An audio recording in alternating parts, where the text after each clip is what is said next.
Hello and welcome to this episode of Speak PR. This is the podcast for business owners who know they've got something great to unlock in their businesses if they can just find the right ways to communicate that.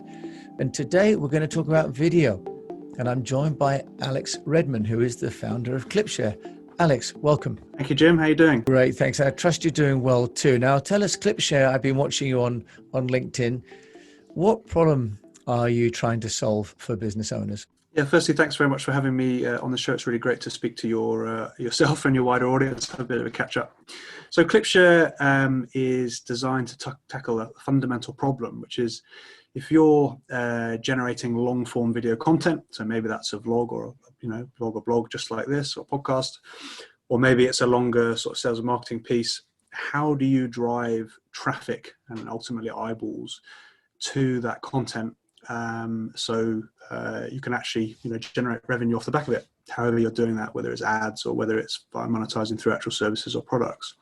So one of the ways you can do that is by chopping up into a little bit of clips. That's the kind of pertinent point, the real takeaway. You might put a call to action on that and then distribute it far and wide across social media. The challenge with doing that is it's quite labor intensive, quite repetitive.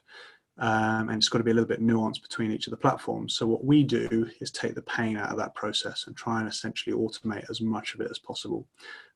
So you can sort of have, let's say 1 or 2 hours a week where you set up all of your content scheduled for the week, and it's all based off content you've already produced, and you're simply repurposing it to get more bang for your buck out of it.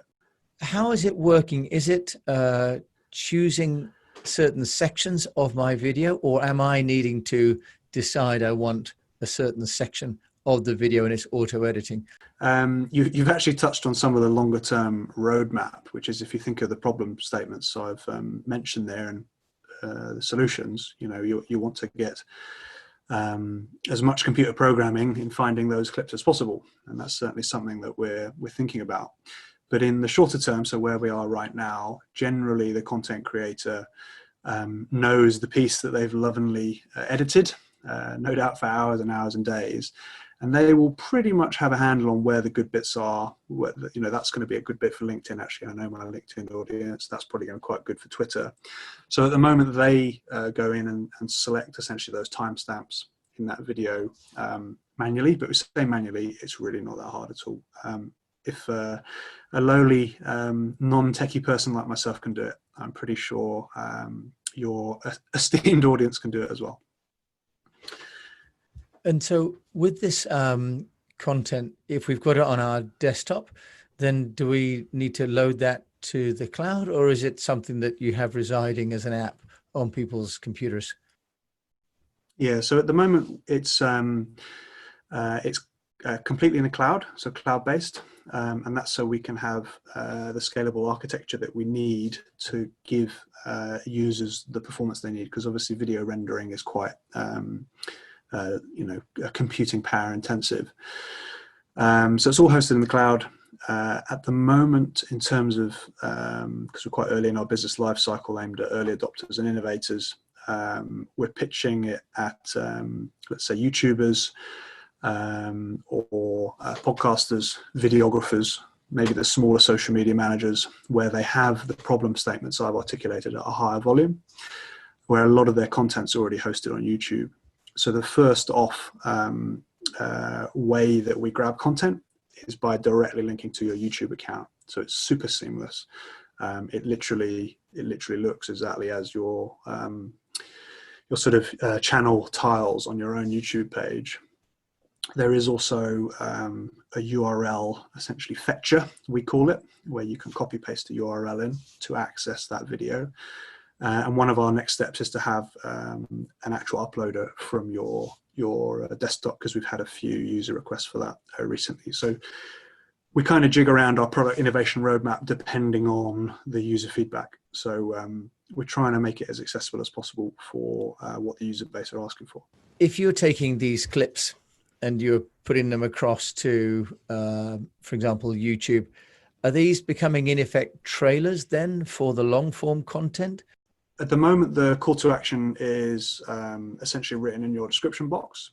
So if, as an example, if you look at how people might be posting on LinkedIn, they'll typically upload a video, have a small description, and then they'll say something like link in comments, click the links. And then that link would then drive those, let's say, LinkedIn views to whatever pillar or clip content is that you want.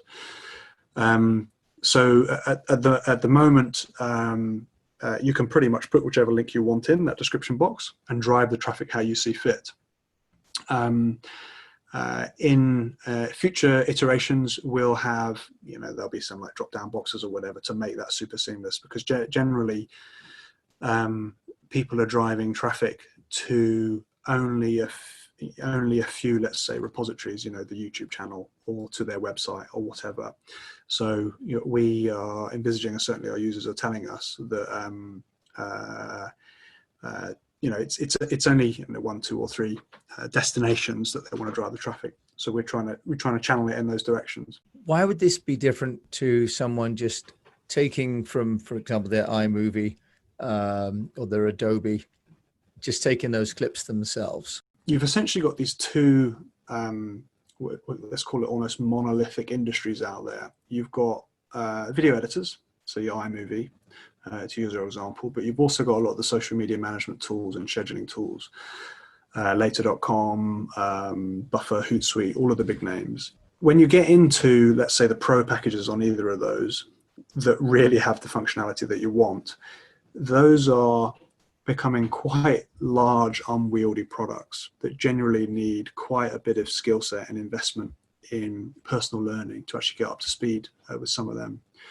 Our premise is there's a huge underserved part of the market where people just don't have time to do that. And they actually just need to get from, let's say, 0 to 1 in terms of getting some video out there. They don't need to be an absolute expert on the video out there. They can get 80 or 90% of their value by just nailing the basics.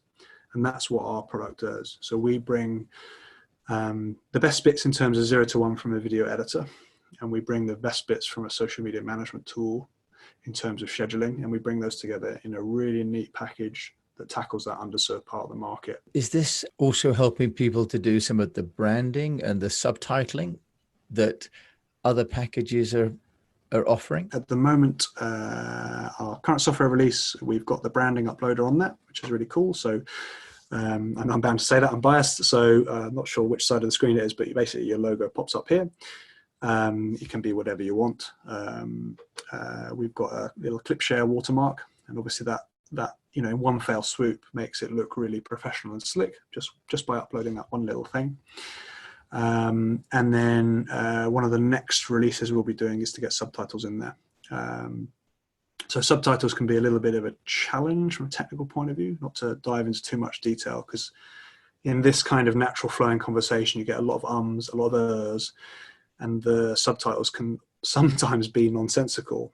So you need to make sure from our side, when we release that product into the market, you've got a way of maybe editing out some of that more natural language to make it much more readable. And that's what we're working on at the moment. And who are the customers in the target audience? You mentioned sort of more high volume users of video.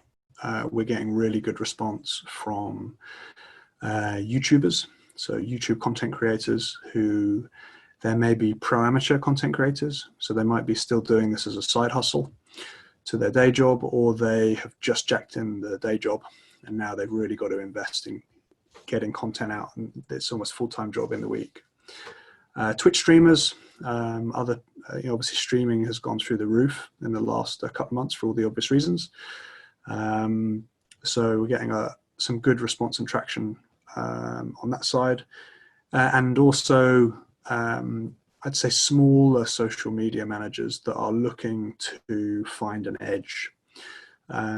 So what we found is some of the biggest social media managers, because they're being, bombarded by people wanting to sell them products every day, they want case studies. We're still a little bit younger, whereas the smaller social media managers are much more open to tools that can really give them that edge. So I had a discussion with a social media management firm up in Manchester recently, and their feedback to our product was, there was a quote. It's nice of me to say this, but they said, this is the tool we've been waiting for.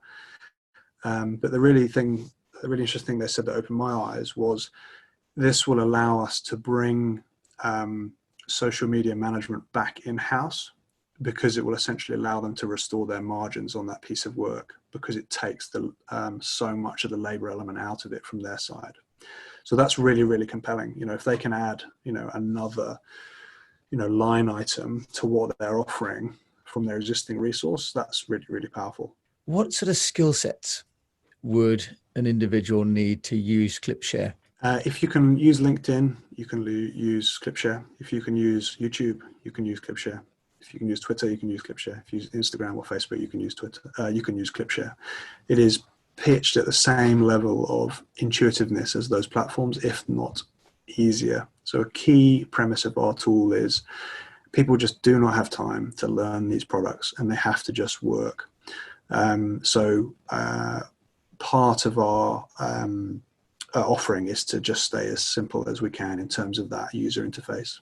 I think that there's always, when you touch a new product or service or whatever, where you're intimidated by the newness. That's very, very natural.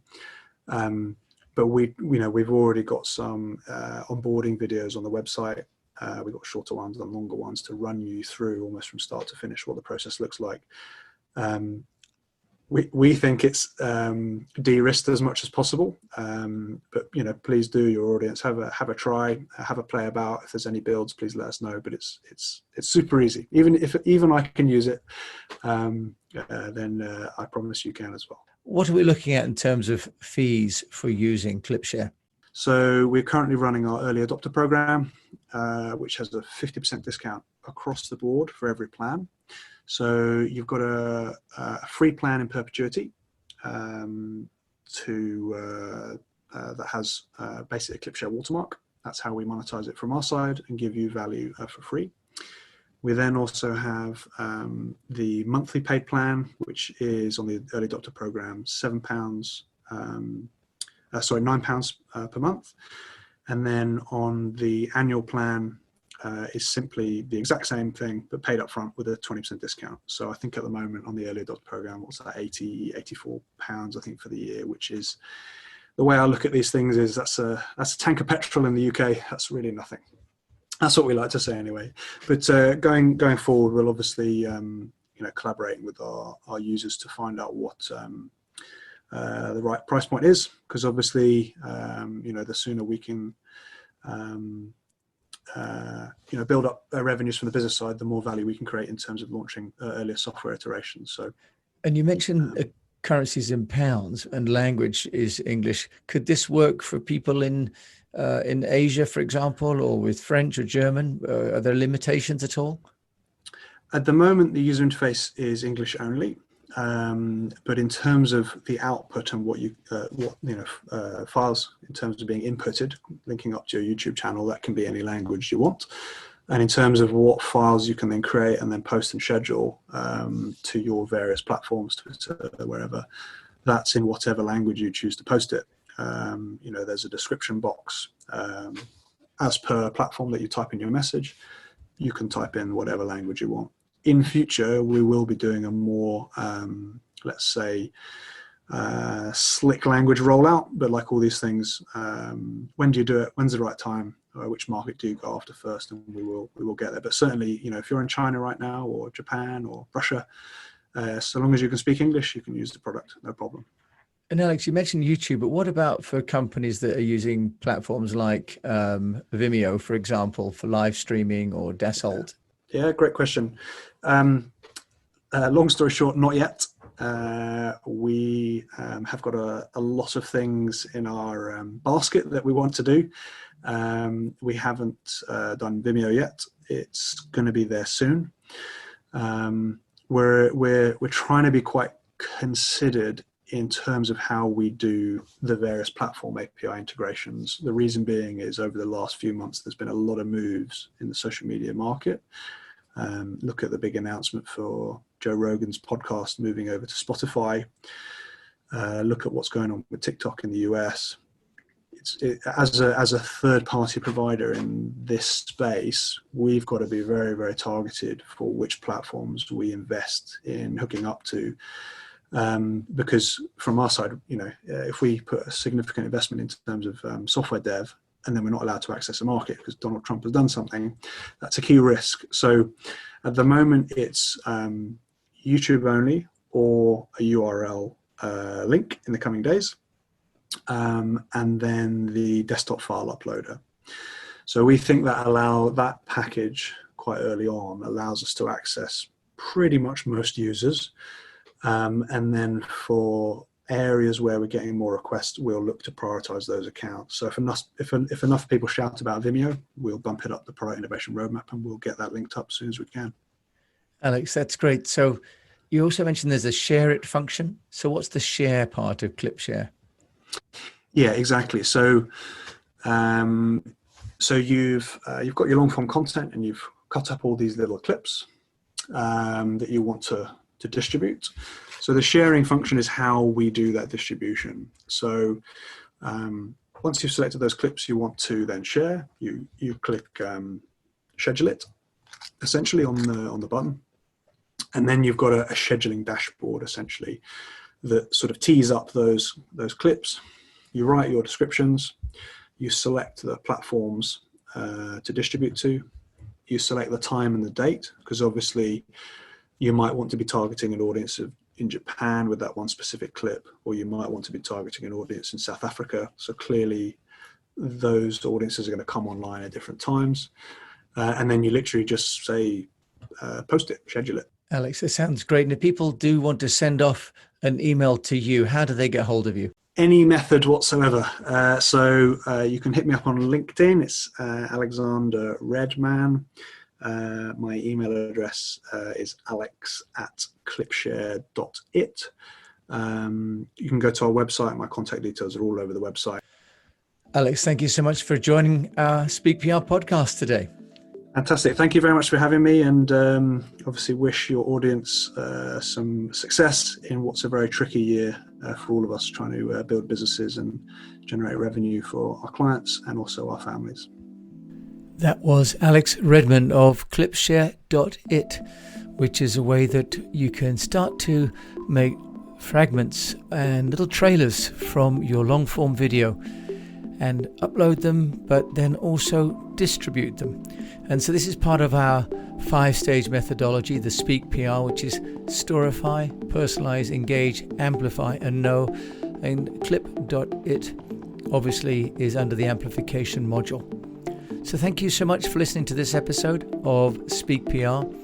If you like it, please do rate it, subscribe, come to our website at eastwestpr.com to subscribe to our weekly newsletter, or get in touch with me, Jim, at eastwestpr.com. And in the meantime, until we meet again, I wish you the best of health, a profitable business, and that you keep on communicating and sharing it.